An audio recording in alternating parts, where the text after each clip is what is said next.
Memang ini nggak sesuai dengan judul yang ada, tetapi saya akan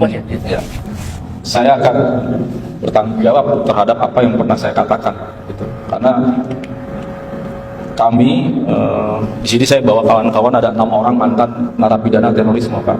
Ada yang dihukum 15 tahun, ada yang dihukum 8 tahun, satu SPK sama saya, dan saya dihukum selama 10 tahun. Selama saya di penjara, buku-buku yang dijadikan referensi saya, nanti ini beda nih Pak, saya jadi Pak, mungkin oposan Pak, ada Ikhwanul Muslimin. Tapi tadi Ustaz Nasir juga menjelaskan di situ ada buku-buku semacam kitab Tauhid Kasfus Syubhat. Tapi kalau antum baca buku-buku hanya Kasfus Syubhat sampai kepada kitab Tauhid, Anda nggak akan jadi teroris. Tapi kalau Anda baca syarah-syarahnya, seperti karangan Hamdan Ibn Atib, seorang mufti Najd setelah Muhammad bin Abdullah meninggal, itu nanti akan ditemukan paham-paham yang nanti tidak ada uzur jahil dalam perkara syirik akbar. Dan nanti ada masalah takfir muayyan tanpa rincian, sehingga nanti timbul paham-paham nanti mudah mengkafirkan. Tadi yang dibacakan oleh Ustaz Ali Musri terkait dengan Ad-Durar Tsaniyah, Pak ya? Tadi yang dikutip itu Ad-Durar Tsaniyah. Saya dengar ada hadza buhtanun adzim, hadza buhtan. Ini ada tuduhan dari dusta. Saya akan mengutip beberapa, misalnya perkataan Syarif Hatim Al-Auni, dia termasuk ulama Lajnah Daimah. Beliau pernah mengatakan bahwa dalam ceramahnya ada yang namanya perkataan Muhammad bin Abdul Wahab yang sifatnya sodimah, tabrakan di sana. Sifatnya ta'aruf. Terkadang di bab-bab yang lain dia mengatakan kami tidak mengkafirkan. Kami hanya mengkafirkan apa yang dikafirkan oleh Allah dan Rasulnya. Tapi entah di perkataan-perkataan lain ada. Gitu. Nanti ini saya bawa 3 kitab, semuanya kitab Ad-Durar Tsaniyah, Pak. Saya punya 16 jilid. Bacakan kalimat yang bisa dibaca. Nanti kita bacakan. Ya. Jadi kalimat-kalimat yang memicu pemikiran dan kami ya selama masuk penjara ini kita bisa saksikan. Ya kita dan ada penggiringan opini yang menyesatkan menurut saya, bahwa yang disebut dengan Wahabi itu adalah Wahab bin Rustum. Saya mau tanya antum kawan-kawan saya mantan terorisme, antum baca bukunya Wahab bin Rustum atau Muhammad bin Abdul Wahab? Jujur. Umar. Siapa kawan-kawan saya di sini? Muhammad bin Abdul Wahab. Dan saya baca buku-buku semacam Nawaqidul Iman, pembatal-pembatal keimanan dan pembatal-pembatal keislaman. Gitu. Saya yakin ini sebetulnya takrif ulama terkait dengan Nawaqidul Iman, Nawaqidul Islam itu sah-sah saja. Tetapi di sini ada tahrif, ada semacam distorsi, ada semacam penyimpangan. Misalnya terkait dengan man lam yukafir, Nawaqidul Iman yang ketiga, misalnya man lam yukafir aw syakka fi kufri fa huwa kafir. Barang siapa yang tidak mengkafirkan orang kafir atau ragu-ragu dengan kekafirannya, maka dia kafir.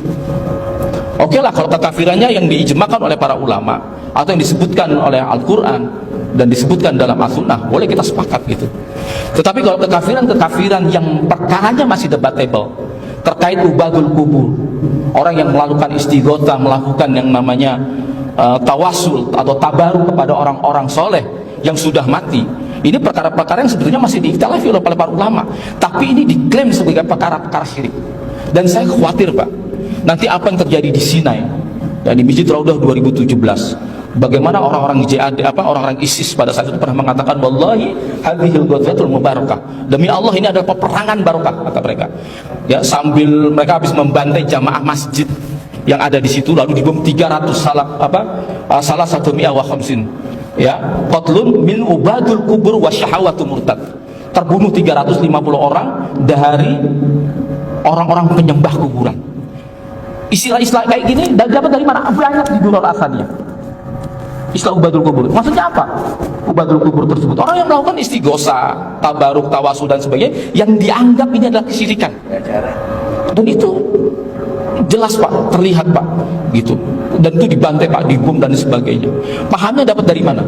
Saya yakin mungkin ya bisa jadi mereka salah membaca. Masalahnya akwal yang dibawa oleh ikhwan-ikhwan kita, mantan-mantan para teroris ini, ya, bisa jadi perkara-perkara yang tadinya mungkin perkara-perkara ma'lum minaddin, perkara-perkara yang sifatnya muhkamat, mungkin perkara-perkara yang sifatnya sudah disepakati oleh para ulama, gitu. Tetapi terkait dengan masalah-masalah kontemporer hari ini, misalnya demokrasi dianggap sebagai sebuah kesyirikan, ya kemudian orang-orang yang tidak mengkafirkan polisi dan tentara itu maka jatuh pada kekafiran. Ini akwalnya sama Pak, diambil dari Muhammad bin Abdul Wahhab. Nah, terus dari mana kok bisa seperti itu mereka salah dalam membaca?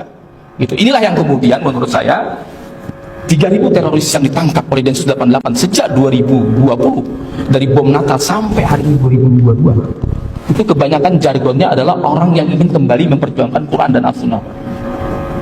Mereka orang-orang yang ingin memperjuangkan Al-Quran dan As-Sunnah.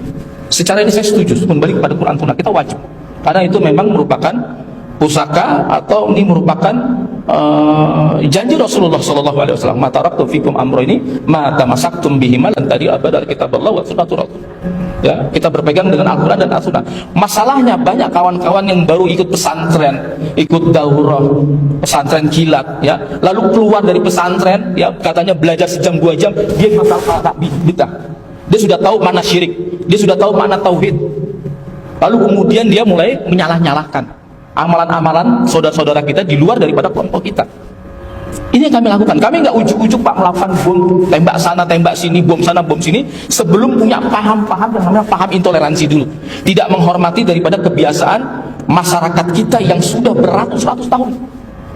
Dan bahkan kita pertama, ya, mengharamkan dulu yang namanya musik. Musik kita haram. Ya, bahkan kita mengatakan bahwa Indonesia itu haram, itu lagu-lagu togut dan sebagainya dan sebagainya, gitu. Sehingga kita nggak pernah diajarkan Pak dalam tarbiyah kita, dalam madrasah kita, ketika kita dihadapkan kepada ilmu fikih, dia mengatakan aqwalu fihi, di dalam terdapat beberapa pendapat yang mengatakan haram, kedua pendapat yang mengatakan makruh, pendapat yang mengatakan boleh. Azunnu kaza, saya menyangkanya, atau darastu hadza, yang saya pelajari, atau aradu kaza, yang saya anggap ini adalah ini. Ya, lalu dikatakan wallahu alam. Ini kalau ulama beneran mengajarkan begitu Pak. Tapi kita nggak diajarkan untuk bagaimana menghormati pendapat orang lain. Madrasah-madrasah kita cenderung memberikan yang namanya brainwashing. Ya, menafikan dalil-dalil yang lain, terpaku pada satu dalil, menaikkan bendera wal baro kepada mukhalifnya. Apa seperti ini tarbiyah-tarbiyah kita? Ini jiwa-jiwa intoleransi inilah yang kemudian menyebabkan banyak orang akhirnya mudah mengobral takdir, ya, bid'ahin amalan orang lain, ya, mengobrolkan yang namanya tafsir sampai level yang tertinggi nanti Pak, masuk kepada paham-paham takfiri. Dari mana itu kita dapatkan? Semua satu dari sumber yang sama. Dan dia berani berdusta atas nama Allah. Padahal Allah tidak mengatakan ini boleh, ini tidak boleh. Allah tidak mengatakan halal haram dalam banyak perkara-perkara yang banyak dibangun istihad. Karena apa? Gitu. Maka sampai ada ulama seperti Syekh Atiyatullah pernah mengatakan, ya, yang bagi qati'u tama ilal wusulil yakin fi kulli masalah.